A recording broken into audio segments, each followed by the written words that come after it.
royal weddings are always a spectacle. The cheering crowds, the dazzling gowns, the grand ceremonies broadcast across the world. It all feels like a fairy tale unfolding in real time. But once the lights dim and the cameras stop rolling, what really happens when no one else is watching? That's where Princess Catherine steps in.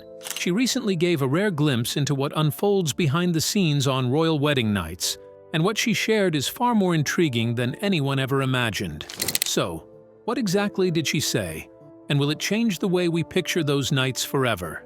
Let's pull back the curtain and find out. Catherine reveals. What happens on royal wedding nights? When it comes to Catherine, one thing is certain. Her actions can't be predicted, and that's exactly what makes people drawn to her. If there is anyone in the royal family who manages to keep things real, Catherine has proven time and again that she is that person. But recently, she dropped something no one in a million years saw coming. Catherine opened up about the reality of what happens on royal wedding nights, and her revelation is nothing like what you'd expect. The real question now is, what did Catherine share, and why is she choosing to share it at all? Keep watching to find out. For centuries, royal weddings didn't end with the magical wave from the balcony or the dreamy carriage ride.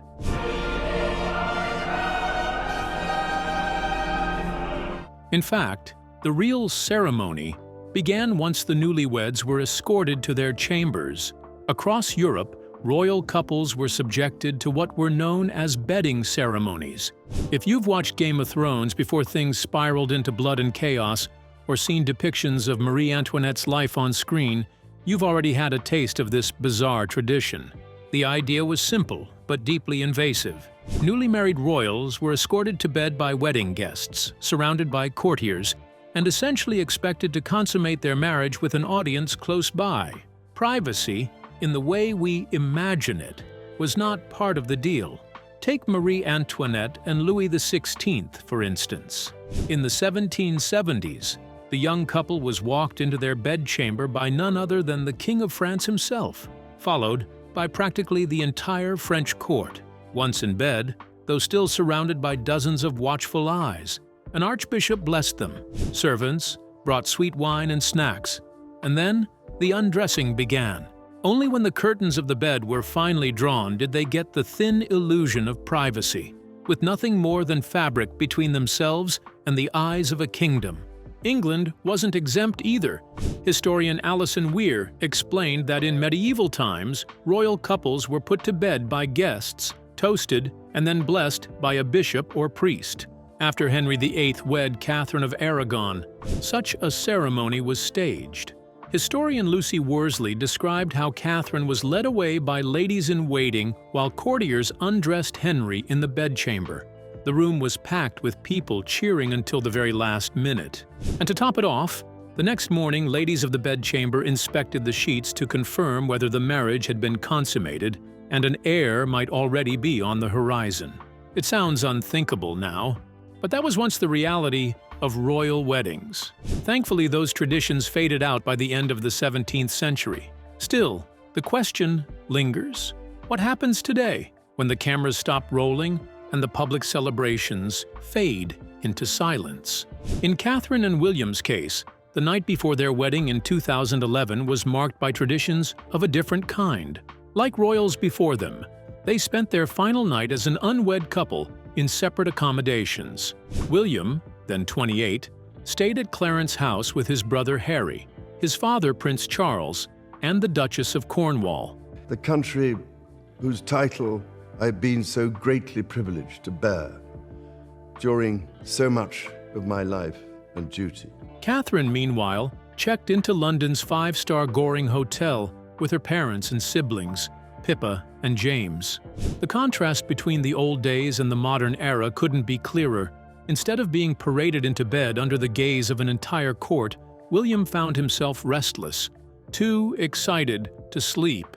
He admitted that the crowds outside sang and cheered all night long, leaving him with barely half an hour of rest. Days before the wedding, he tried to burn off the pressure by sneaking off for a casual football match with friends. an afternoon of park soccer that left locals stunned as they realized the groom-to-be was casually playing in their neighborhood. One joked it was his last day of freedom. Catherine, on the other hand, leaned into family comfort. Dressed in a polka-dot sundress and wedges, she arrived at the Goring Hotel with her loved ones, waving to the crowds before retreating inside. The Middletons booked out the entire hotel, 71 luxury rooms, for friends and family, turning it into their private base ahead of the big day. The night wasn't about ritualized inspections or forced audiences. It was about being surrounded by those closest to her before her life changed forever.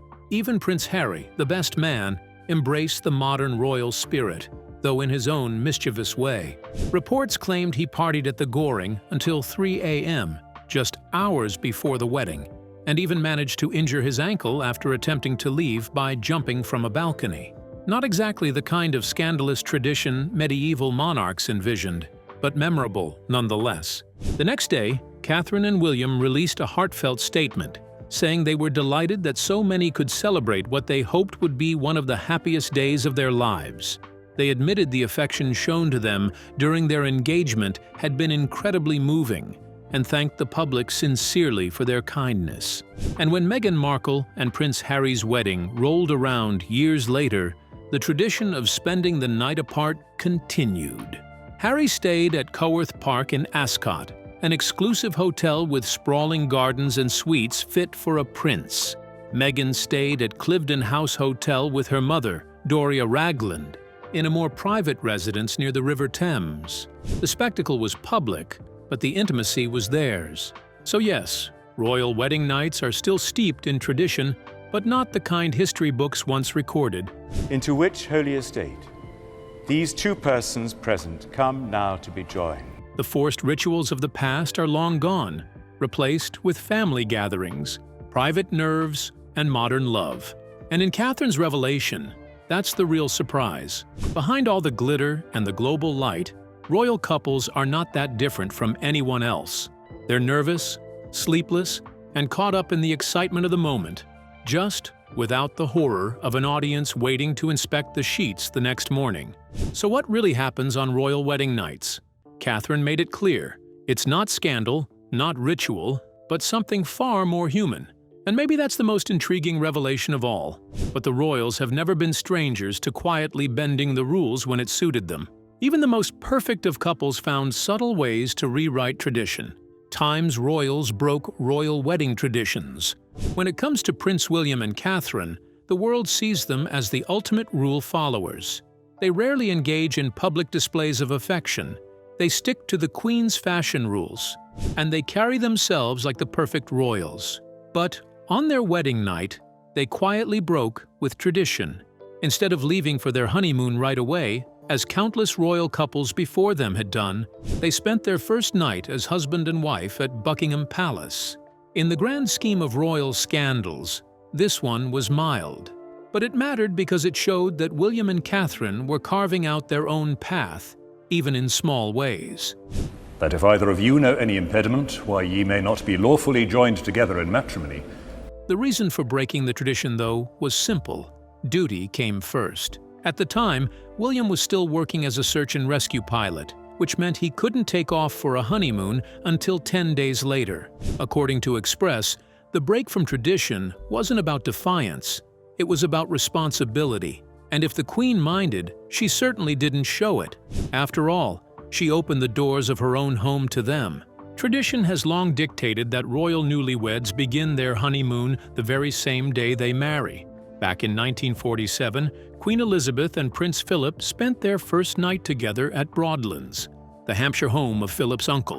In 1973, Princess Anne and her new husband, Mark Phillips, kept the tradition alive by sailing away on a honeymoon cruise aboard the royal yacht Britannia, straight after their balcony wave. For William and Catherine to press pause on that ritual, it signaled something new.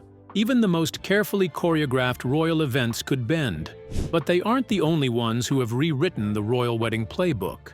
In fact, history shows that the so-called unbreakable rules of royal matrimony are more flexible than most people think. Princess Diana was one of the first to make her mark on tradition. In her vows to Prince Charles, she promised to love, comfort, honor, and keep him in sickness and in health. But she deliberately left out one word: obey. It was a bold move in 1981, and one that sparked whispers around the world. Decades later, Catherine, Meghan Markle, and Princess Eugenie all followed in her footsteps, leaving obey out of their vows, too. Other traditions have crumbled in more subtle ways. Take the roles of best man and maid of honor.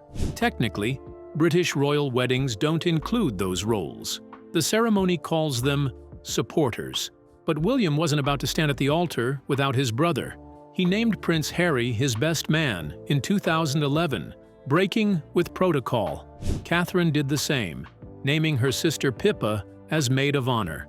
And who could forget Pippa's figure-hugging white dress, which nearly stole the spotlight on that historic day. Designed by Sarah Burton of Alexander McQueen, the same designer behind Catherine's gown, the dress instantly became one of the most talked-about moments of the wedding.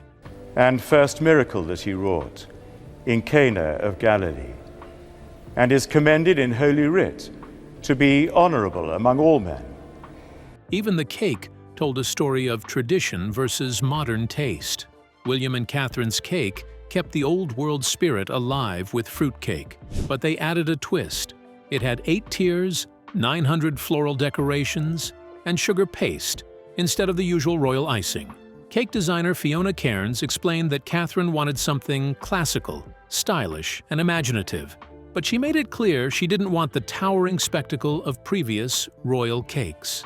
Fast forward to Harry and Meghan, and the traditions started unraveling even further. Meghan revealed in her interview with Oprah that she and Harry had exchanged vows privately 3 days before their grand televised ceremony. According to her, they called the Archbishop of Canterbury and asked for a quiet union in their backyard, away from the world's gaze. She described the public wedding as a spectacle for the world, while the vows framed in their home were the ones that truly belonged to them. Though the Archbishop later clarified that the legal marriage took place at Windsor, the point was made. The couple wanted something authentic, not just ceremonial. Harry returned William's earlier favor by naming him best man, another quiet break with custom. Meghan herself made history by walking halfway down the aisle alone before being joined by Prince Charles. It was a striking image of independence, one that showed the world she was not entering the royal family as a damsel to be given away, but as a woman making her own way. Their ceremony also featured a sermon that shook the palace walls. American Episcopal Bishop Michael Curry spoke about love's power to change the world, weaving in references to civil rights and African American spirituals, and even quoting Martin Luther King Jr. Viewers were stunned, not just by the passion of his words, but by the sheer difference in tone compared to the formality of past royal weddings. For a family steeped in centuries of protocol, it was an unprecedented moment. Even the cake broke tradition. Harry and Meghan opted for a lemon sponge cake with elderflower syrup, lemon curd, and buttercream, a refreshing departure from fruitcake. It reportedly contained 200 lemons, 500 eggs, and elderflower cordial from the Queen's Sandringham estate. In another subtle break, Harry chose a platinum wedding ring instead of the customary Welsh gold. Meghan's band, however, stayed faithful to tradition, crafted from a piece of Welsh gold gifted by the Queen. Princess Eugenie added her own spin when she married Jack Brooksbank in 2018. She skipped the veil, showcasing her Greville Emerald Kokoshnik tiara instead, and wore a gown with a low back designed specifically to reveal the scar from her scoliosis surgery. For the evening reception, she broke yet another norm by wearing a blush silk gown from American designer Zac Posen. And then came Princess Beatrice, who broke perhaps the most visible tradition of all during her pandemic wedding in 2020. She skipped a custom-made gown and instead wore a Norman Hartnell dress borrowed from Queen Elizabeth's wardrobe, paired with the monarch's tiara. With guest lists cut short and a ceremony held at a small Windsor chapel, Beatrice's wedding proved that even royal nuptials couldn't escape the realities of the time. From Diana's vows to Catherine's cake, From Meghan's sermon to Beatrice's borrowed dress, royal weddings have slowly shifted from rigid traditions to personal statements. They may not always shout about breaking rules, but each choice, big or small, reveals a royal family trying to balance heritage with individuality. Catherine's revelation about what really happens behind the scenes on royal wedding nights adds another layer to that story. Because if history has shown us anything, it's that even in the most tradition-bound family in the world, sometimes the most memorable moments are born from the breaks. But not all royal wedding nights are remembered for charm or rebellion. Some are infamous for reasons far darker. The worst wedding nights in history. In the ideal world, the wedding night is supposed to be the pinnacle of romance, the long-awaited moment when love, passion, and dreams all collide. But history rarely plays by the rules, and for many royals, their wedding night was less of a fairy tale and more of a nightmare. Think disastrous first encounters, political pressure, bizarre rituals, and even death. These stories don't sound like the stuff of royal fantasies, but they reveal the raw truth of what really went on behind the gilded curtains. Some of these unions were doomed before the couple even met, arranged not for love, but for politics, heirs, and alliances. Others were crushed under the suffocating weight of tradition. Either way, what should have been the happiest night of their lives turned into some of the worst wedding nights in history. Let's start where tragedy and mystery collide, with Attila the Hun. Known as the Scourge of God, Attila was unstoppable on the battlefield and prolific when it came to wives and concubines. But on his wedding night in 453 AD, the conqueror's luck finally ran out. He had just married a young woman named Ildiko, and celebrations filled the night with food, wine, and music. By morning, Attila was dead. There were no wounds, no battle scars to explain the fall of the mighty warrior. Some whispered that Ildiko or her family poisoned him. Others believed it was an assassination plot, but the widely accepted account paints a far stranger picture. Attila supposedly choked to death on his own blood after suffering a sudden nosebleed while lying beside his new bride. To add to the intrigue, not everyone agrees that Ildiko was even his wife. Some argue she may have been just a concubine or even a servant, with later historians embellishing the story to give Attila's end a more tragic, romantic twist. That is a very great pleasure for me to come to Wales and to its capital, Cardiff. Either way, this was one wedding night that ended in catastrophe and cemented itself in history as one of the most shocking. Fast forward to modern royalty, and even the grand wedding of Prince Charles and Lady Diana was far from the dreamy picture painted for the public. The world watched their 1981 ceremony like a fairy tale, but behind the smiles, reality was grim. Charles once described their wedding night as nothing special. Diana echoed the sentiment, recalling her new husband as robotic and disinterested. Instead of a night filled with intimacy, she found herself married to a man who seemed more loyal to duty and to his longtime companion, Camilla Parker Bowles, than to her. For Diana, the loneliness only grew. She often recalled how isolated she felt, left to bear the weight of royal life while Charles buried himself in work and maintained his relationship with Camilla. That wedding night was not just a disappointing start, it was a preview of the heartbreak and betrayal that would define their marriage until its collapse. Then, there's the strange union of William III, Prince of Orange, and Mary II of England. Married in 1677, their wedding night was less about romance and more about politics. Mary, only 15 at the time, reportedly wept bitterly at the prospect of marrying her cousin. William, meanwhile, showed little interest in his bride, fueling rumors about his sexuality and alleged relationships with male advisors. If that wasn't awkward enough, the bedding ceremony, a royal tradition where witnesses ensured the couple's union, turned into a spectacle. Charles III of England, drunk and rowdy, reportedly watched from the sidelines, cheering them on. Imagine beginning married life with your uncle loudly jeering at your bedside. Despite the rocky start, William and Mary's marriage grew into a partnership marked by political achievements, though it never produced children. The night itself, however, was as far from a fairy tale as one could imagine. Catherine the Great's wedding night could have been pulled straight from a tragic comedy.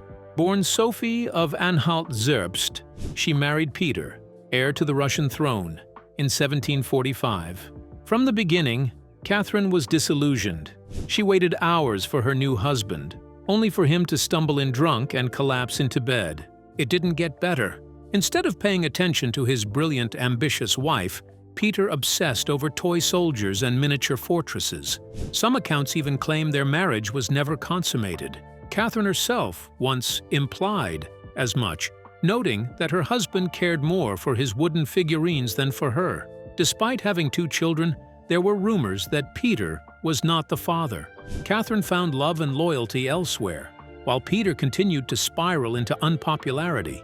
Eventually, Catherine orchestrated his downfall, seizing power as empress and leaving her husband to die under suspicious circumstances. Their wedding night had set the tone for a marriage doomed from the very start. Sometimes, the question of what happened or didn't happen on the wedding night could alter the course of entire nations. Take Catherine of Aragon and Prince Arthur. Married in 1501 at the tender ages of 16 and 15, their union was short-lived. Arthur died just 5 months later, likely of illness. The real drama came afterward, when Arthur's younger brother, Henry VIII, wanted to marry Catherine. The issue of whether her marriage to Arthur had been consummated became the central debate. Catherine maintained it had not. If she was telling the truth, then there was no barrier to her marrying Henry. The Pope agreed, granting permission. Years later, when Catherine failed to produce a male heir, Henry flipped the story on its head. He argued their marriage was cursed precisely because she had consummated her first marriage, making their union sinful in God's eyes. That dispute led Henry to break with the Catholic Church, declare himself supreme head of the Church of England, and set the stage for centuries of religious upheaval, all because of what may or may not have happened on one royal wedding night. Not all disastrous wedding nights were about politics. Some were simply about fear. In 1819, Maria Josefa Amalia of Saxony married King Ferdinand VII of Spain.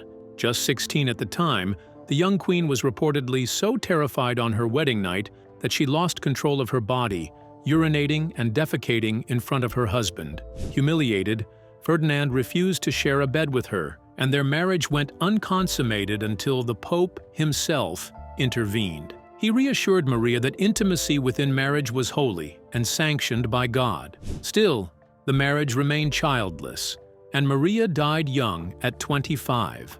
Ferdinand went on to marry again, finally producing heirs. But Maria's tragic wedding night stands out as one of the most humiliating and heartbreaking in royal history. These stories tear away the polished surface of royal weddings. Behind the grand dresses, the glittering jewels, and the public displays of tradition, the reality was often awkward, disappointing, or outright tragic. From Attila the Hun's sudden death to Diana's lonely heartbreak, from Catherine the Great's toy soldier-obsessed husband to Maria Josefa's night of terror, the truth is clear. A crown doesn't guarantee happiness. Royal weddings may look like fairy tales on the outside, but when the doors close and the crowds go home, history reminds us that not all wedding nights are created equal. Some of them, in fact, became the worst wedding nights in history. Which wedding night do you think is the worst? Share your thoughts with us in the comments below. Don't forget to like, share, and subscribe. Also, click the next video shown on your screen. You will enjoy it.